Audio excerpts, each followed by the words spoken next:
It honestly scared me how she managed to say all of this with a straight face. Bam. Just as I was despairing at my situation, opening the door, 3 young prideful individuals entered the room. Looking around the room, they soon noticed Melissa, who was sitting in front of me. Instantly their arrogance deflated a notch. "Hello there, Melissa Hall." Walking in front of Melissa, what seemed to be the leader of the trio elegantly bowed in front of her. His facial features, which were devoid of any imperfections, accompanied by his sharp eyes and brows, made him look suave and elegant. He had short black hair and green eyes that resembled finely polished jades. Though he was not extremely handsome, his looks were enough to make any girl swoon. "It is an honor to meet Melissa Hall, one of the most beautiful women in our academy and pioneer in the scientific field." Pausing and fixing his uniform, he said, "My name is Donald Burson." "Who?" Another extra who thought they were the shit. Honestly, if the guy could read Melissa's mind at the moment, he would have probably have made a run for it. Smiling, Melissa glanced at the young individual before her and said, "You must be rank 167 Donald Burson, whose father is an A-rank hero of the Starlight Guild." As soon as Melissa finished speaking, Donald straightened his back with pride. Looking at me, he smirked. What did I do? Do I even know you?" Is he that proud that Melissa knew who he was? Ignoring Doolin's subtle action against me, Melissa smiled and politely said, "How can I help you?" To me it just looked like she was saying, "Be quick and fuck off, I don't have time to deal with you scrubs," but maybe I was just too biased. Let me introduce the rest of the people before I continue. Stepping to the side, Donald presented one of the other group members. "This is rank 298, Evan Smoke." Standing behind Donald, a rather chubby individual with ginger hair and freckles all over his face appeared. With his hands behind his back, Evan haughtily looked around the room. His demeanor reminded me of one of those villainous nobles you would find in novels. Smiling amiably, Evan lightly bowed in front of Melissa. "Nice to meet you, Melissa Hall. I have heard of your outstanding achievements since I was very young. I had been eagerly awaiting the day where we would meet, and upon seeing you I can say with confidence that there is no other woman out there that can confidently claim to be more beautiful than you." Talk about excessive flattery. Unlike Donald, I actually knew who he was. He was no one important per se, he was another extra. But this time, I actually knew him because I actually remembered writing about him. He appeared on the trip and arrogantly confronted Kevin, only to be instantly shut down. True extra. After Evan finished his introductions, Donald turned to the remaining student. "And this is rank 475, Cassandra Lee." Standing next to Evan, a rather skinny young female with a buzz cut presented herself. With her hands in her blazer pockets and whilst chewing gum, she looked at Melissa with interest. She had 2 piercings on her right lip and nose, and her lips, which were black, accompanied by her eyes, which were filled with eyeshadow, reminded me of someone who was in their emo phase. She had black metal bracelets on her arm and her uniform was unkempt. Smiling lightly, she looked at Melissa and said, "Pleasure to meet you." Greeting everyone, Melissa turned her attention back to Donald. "Nice to meet you, so what do you want?" "Nothing much, we are in the same group, so I wanted to introduce myself and my companions to you, who is going to be part of our team. Since we still have about a week before going on the trip, I thought it would be a great idea to form a good bond while we are at it, ha ha ha." Laughing lightly, Donald, Evan, and Cassandra eagerly looked at Melissa. Sigh. How more obvious can you be? If you wanted to hang out with Melissa, you could have just said so from the beginning. Why go through all of this nonsense? Noticing my reaction, Donald stopped laughing and gloomily said, "What's so funny?" Rolling my eyes at his immature display, I said, "There's a week left before the trip and you're planning on making friends rather than just allocating our tasks." Annoyed by my rebuttal, Donald finally acknowledged my presence as he asked, "Who are you?" "Rank 1750 Rendover." Instantly the whole room was filled with laughter and ridicule. "Ha ha ha, rank 1750 and you dare talk to me like that? Ho ho ho, to think that someone who is ranked so low exists. I bet in terms of spouting crap his rank is around the top 3 in the whole year, no, the academy." Rolling my eyes at them, I said, "To think there was not only one delusional person here, but 3. How disappointing." Instantly the room became quiet. Donald and the other two's faces instantly crumbled. After a brief pause, and processing what I had just said, Donald shouted, "What?" Summoning his spear from his dimensional space, Donald grabbed it and pointed its sharp tip at me. A blue glow appeared around his body. Shut that flimsy mouth of yours before I cut your tongue off with my superior skills and talent that a nobody like you can ever hope to have. Seeing him taking out his spear, summoning my sword from my bracelet, I grabbed it and a white glow started appearing around my body as I spat back. No, you shut your mouth. How more obvious can you be that you're a third-rate villain with your third-rate quotes? Hatefully glaring at me and gritting his teeth, Donald pretended to hit me with his spear, but I didn't even flinch. Grr. Seeing that his feint was seen through, Donald clenched his teeth even harder. Seeing his reaction, I triumphantly smirked at him and raised my middle finger. Wanna bet that I don't even need to lift my finger before I can decapitate that useless head of yours?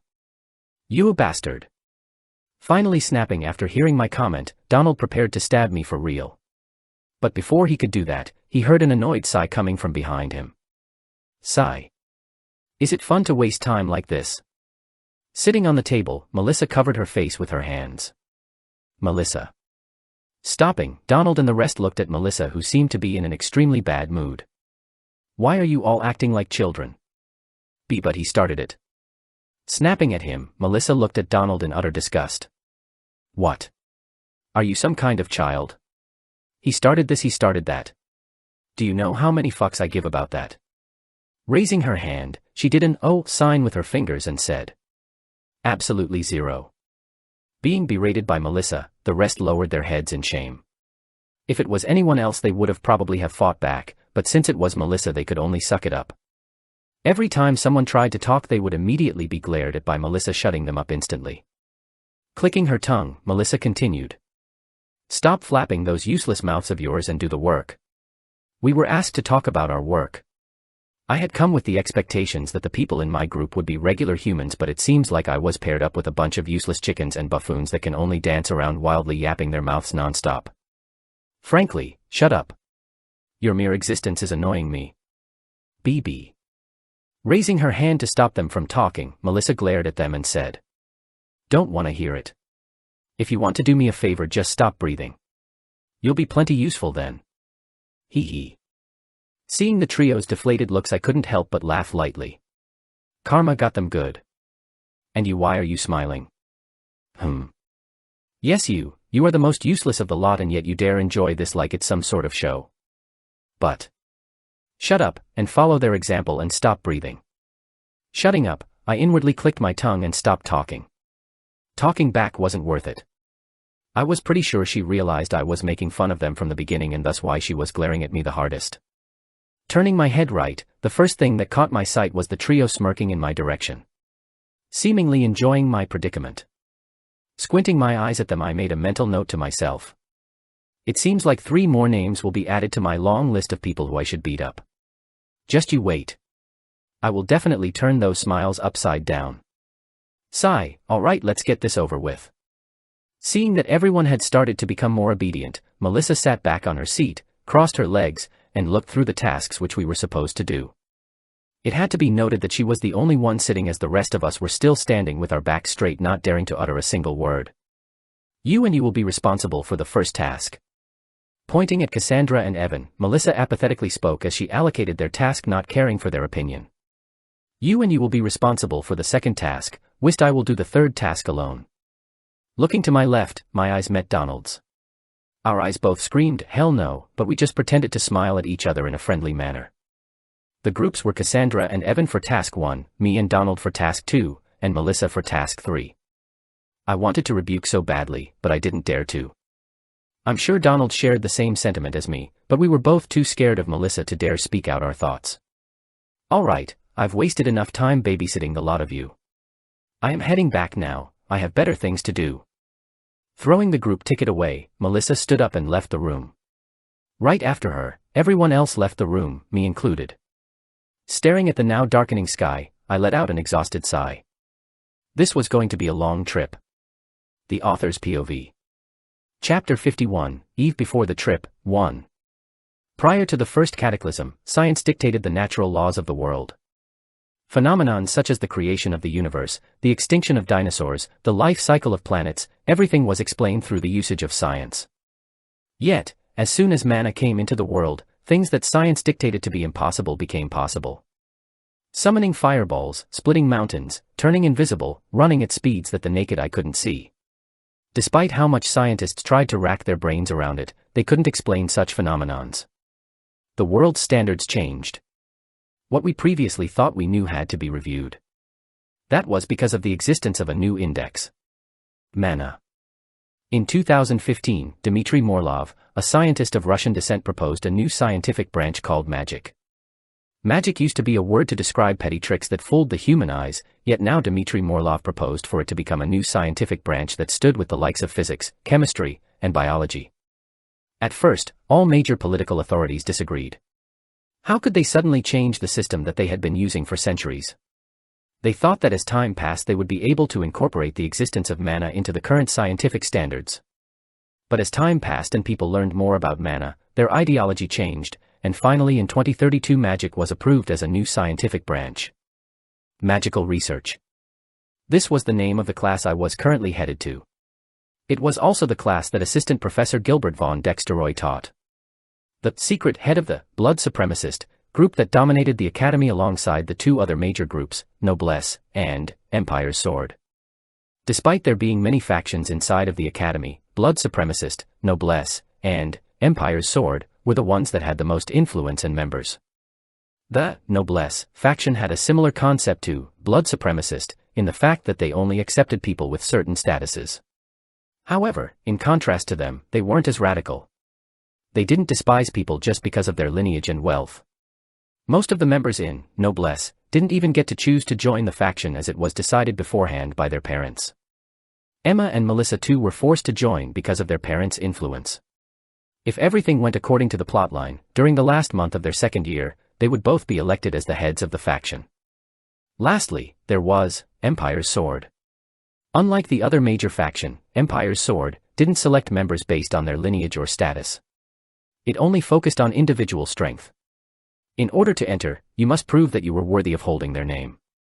As such, the requirement to joining the faction was to defeat a senior member. Only upon proving your strength could you enter the faction.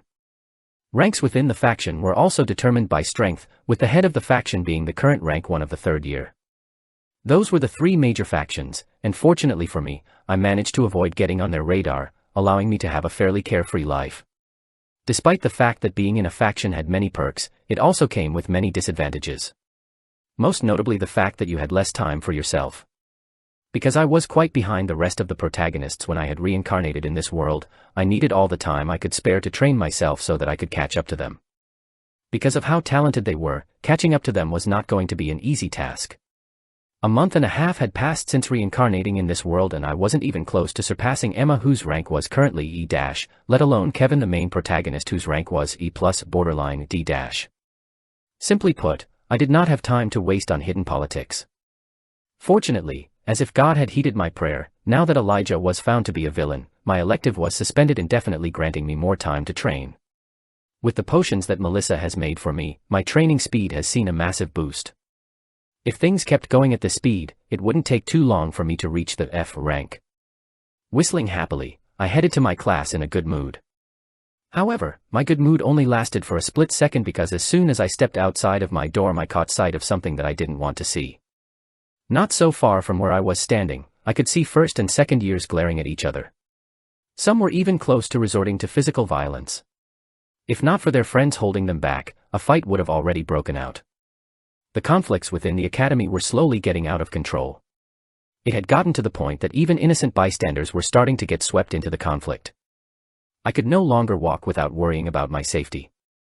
With the backing of his father, Fabian managed to hide his involvement regarding the conflicts, preventing the professors from finding out what was truly happening. Fabian's goal with these conflicts was simple. Create as much chaos as possible. Make the professors focus on the conflicts within the academy rather than Emma. It was all proceeding as he planned. The only upside about this situation was that everything was proceeding as I predicted. There were no changes to this scenario, allowing me to take a load off my back. As long as the plotline didn't change, I could still exploit the fact that I knew the future. As long as the plotline more or less remained the same, I could have some peace of mind. I arrived in my class and sat in my usual seat and waited for Assistant Professor Gilbert to start the lecture. Since he wasn't a professor yet, he could only be referred to as Assistant Professor. The class was unusually chatty today, with some male and female students excited about the upcoming class. The primary reason for their excitement was because of the person who was teaching them today. Eagerly looking at the front of the class, everyone's eyes paused on a young individual with dirt blonde hair. He had a noble air around him that made him look like an aristocrat from ancient times, and his features that were relatively handsome made some of the girls in class blush. Gilbert von Dexteroy. Not only was he extremely talented and managed to become an assistant professor at the tender age of 22, but he was also the son of the third-ranked hero, Thunder God Maximus von Dexteroy, one of the 7 heads of the Union. Standing in front of the podium, Gilbert sorted some of the papers in his hands. He looked very serious, and though some students wanted to approach him, he quickly shooed them away. At 5 on the dot, he looked up and began speaking. Welcome to Magical Research. Our course will primarily be focused on mana and what it consists of. We will also look at how the mana from the atmosphere circulates around our body as we speak. What enables us to wield supernatural powers and how it has affected us in our daily lives. As he started speaking, everyone in the class started paying close attention to his words. It wasn't because of his influence, but rather because of how important this class was. For future heroes, this class was extremely important. Not only did it teach the basics of how mana worked, but it also helped students better understand their powers. Mana is nothing but a bundle of elements: fire, water, earth, wind, light, darkness, and so on. Mana is essentially a package that contained all of the elements, and those said elements are what we now refer to as psions. Looking around the class to make sure everyone understood, Gilbert continued. It's fairly simple. When we use mana, all we are doing is actually using the psions within the package, mana, to fit our needs. Take summoning a fireball as an example. Extending his hand forward, a wave of heat spread across the classroom as a large fireball that resembled a sun appeared on Gilbert's palm. To do this, all I did was channel the mana inside of my body and visualized a fireball. But how does simply channeling mana create a fireball? Looking at the large fireball in Gilbert's hand, every student eagerly awaited his next words. They too were curious. Since young, most of the students were taught how to channel mana without actually knowing the reason behind their actions. It was like learning how to breathe but not actually knowing why they were breathing. Everyone wanted to know. Smiling at everyone's enthusiasm, Gilbert continued. In reality, what you are doing is merely stimulating the fire psion within the bundle of mana so that you can materialize fire like I just did. Mana follows the wave particle theory, meaning that it behaves similarly to both particles and waves. When we use mana. As he was continuing his demonstration, just like the others, I couldn't help but be entranced by his explanations. Though he was an absolute scum of a person, I had to say, he was a really good teacher. His voice was crisp and pleasant, and he didn't leave any detail out when explaining the class contents. Even for someone like me who had only been in this world for a month and a half, the lecture was easy to understand. Although I was not a mage, this lecture was still very useful for me. Though it may not seem like it, I used mana when I practiced the keiki style. Just like the professor had explained, mana was just a bundle of psions that represented different elements, and for my swordsmanship, the main psion that I used was the wind psion. I was able to achieve such a high degree of speed because the keiki style used wind psions to synergize with my sword movement, enabling it to achieve speeds that the naked eye couldn't see. Grandmaster Keiki had stipulated that at the pinnacle of the keiki style, the wind psion was no longer the main psion that was used, but it was in fact the light psion. He believed that only upon the usage of light psions did someone reach the realm of perfection of the keiki style. I was still a far cry from that level, but at least I got a better idea of what to do when training. As Gilbert was continuing his lecture, out of nowhere someone raised their hand up. Yes. Pausing and looking up, Gilbert's eyes wandered towards the student who had just raised his hand. Seeing that he had gotten the professor's attention, standing up, an extremely handsome individual with red eyes and black hair spoke. Professor, if what you said is true, then why can't we separate the psions individually so that we can use spells more efficiently? Instantly the class became silent. Soon Kevin found everyone staring at him. Some were frowning, some were laughing, and some were ridiculing him. Even Gilbert couldn't help but let out a small chuckle. Now, calm down everyone. It is only normal that he doesn't know this, considering that he had only just entered the academy. Without hiding his disdain, Gilbert continued. Though I am surprised you don't know this, Kevin, let me explain it for you. The reason why psions are bundled together and are not separate is because of the law of conservation of energy. A single psion by itself would simply disintegrate in the air because it is unstable. Only when it is with the other psions can it remain stable.